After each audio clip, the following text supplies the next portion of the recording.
The divine institution of a council. It sounds like a weird phrase, but that is how I feel about the basic need and opportunity that we have as human beings to come together, collect, and to exchange ideas in a orderly format called a council. I'm I bring you these ideas as sort of the jumping off point from the recent fall of 2013 partial government shutdown and the immense low approval ratings of Congress, historic ratings, if you will, and the apparent um, display, an example of the inability to work one with another, to reach across the aisle, and instead of calling names and acting in a childish, asinine manner, to strive to work together, strive to reach a consensus, and uh, to counsel is to have an orderly avenue to maintain a civilized society. That is why we don't have a king, we don't have a ruler, but we have various forms of councils. And that is part of what Congress is supposed to be. Um, so I'm not going to touch too much on the government because we all know the corrupt nature of the government and their self-imposed and their unwillingness to work together.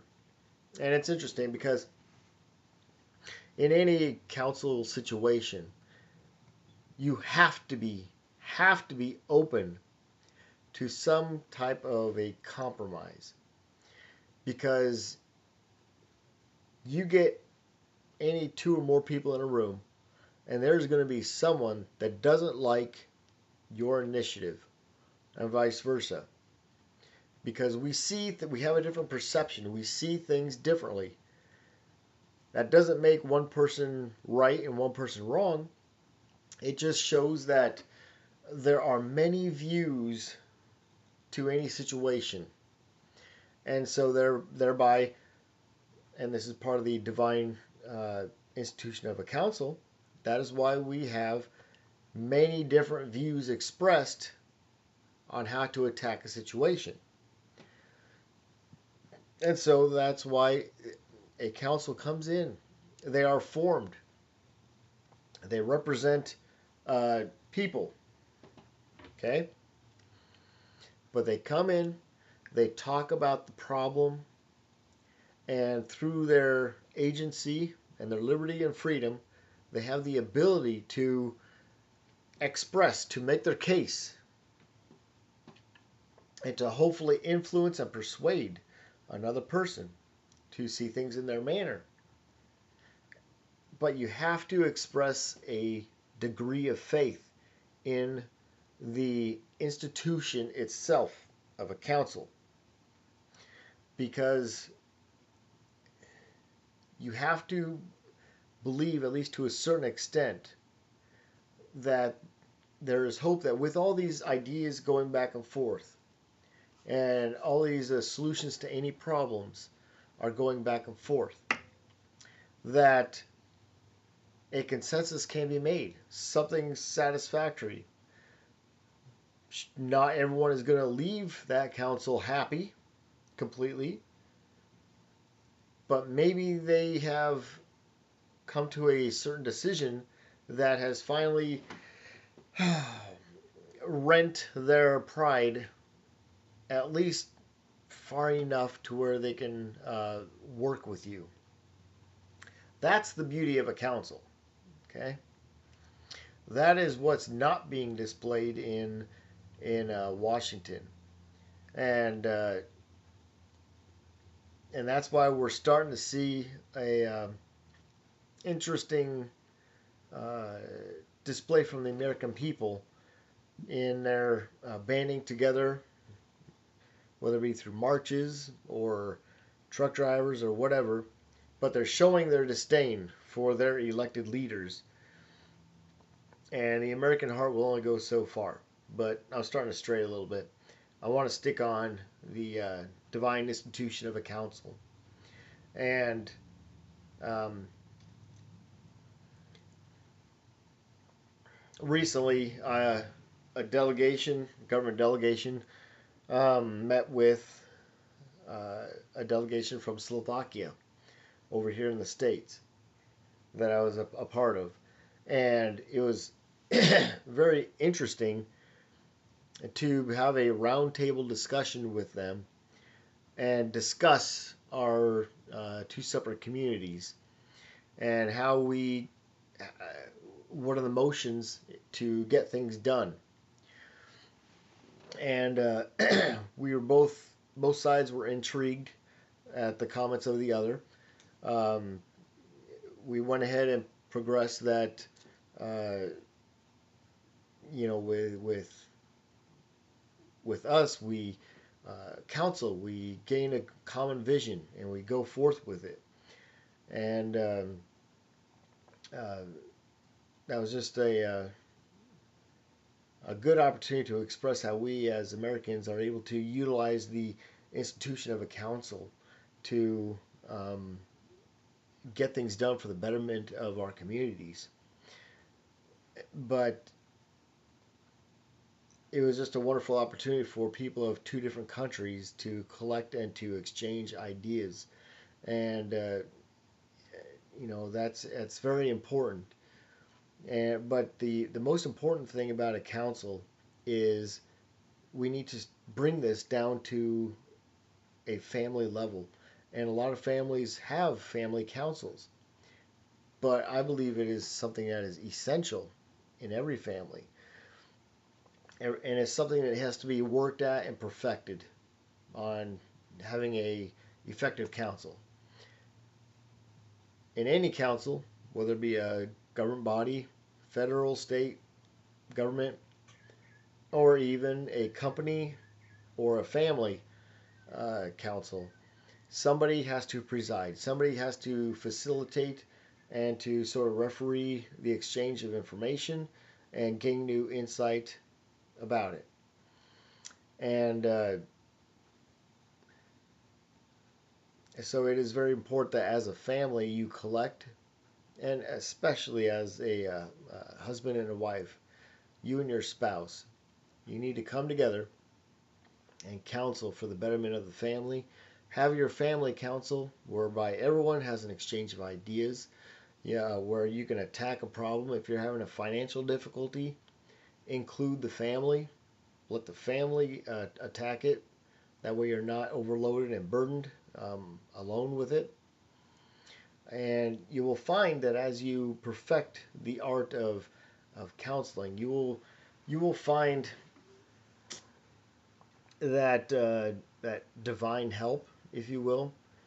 Um, I'm really not sure how else to describe it. You will be you will gain new perspectives and insights and ideas that you would have never thought of before had you not have had this council, your family council. And so having options is a uh, liberty way of coming to a correct choice, a correct path of action. And so it is essential to gain as many points of view as possible instead of you acting like the ruler, or even as a company boss, you acting like a ruler and making every little decision.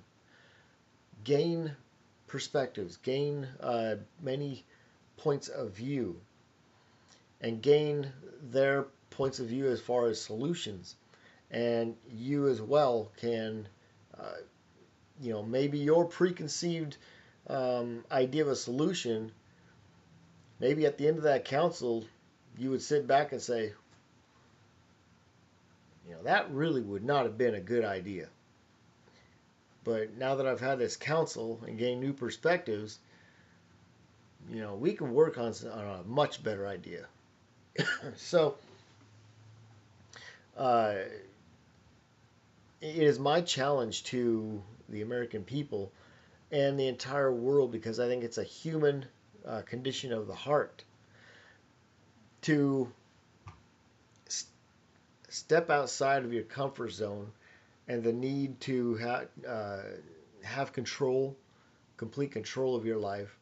Step outside of that and to include other people that your world affects. First and foremost, your family, your community, your business, whatever it is. Collect them, have a council with them. Um, Identify who is to preside at that.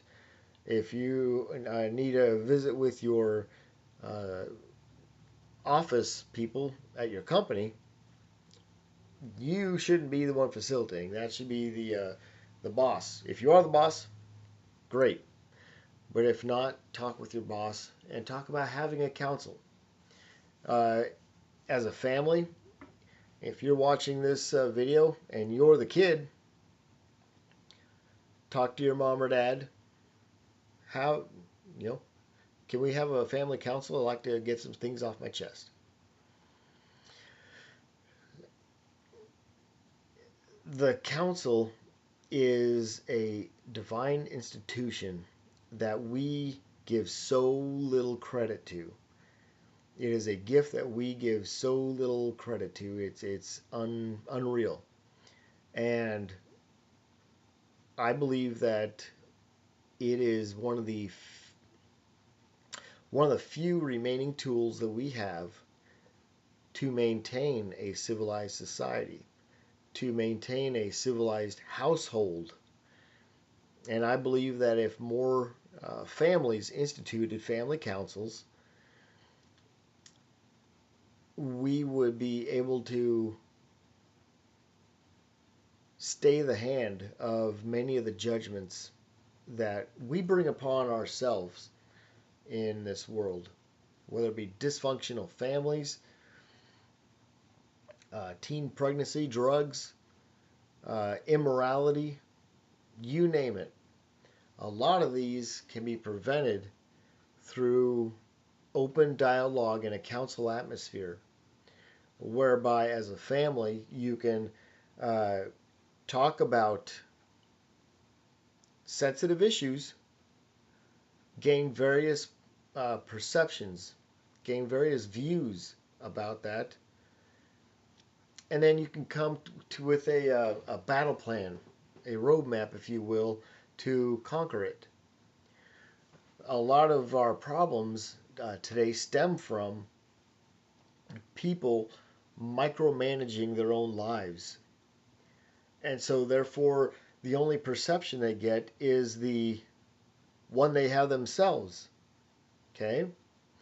They see uh, their reasons for taking drugs or their reasons for having uh, sexual tendencies at a young age, and they don't invite other people into their problem to help them and identify it and to remedy this. And so, I think a lot of this would be obviously not completely done away, but remedied through councils, being open, bringing down judgments, and learning to be more open and inviting for our families. So that is my challenge to everyone: is to learn how to counsel, especially with your families. They're the most important thing. They are essential to the Creator's plan. And there you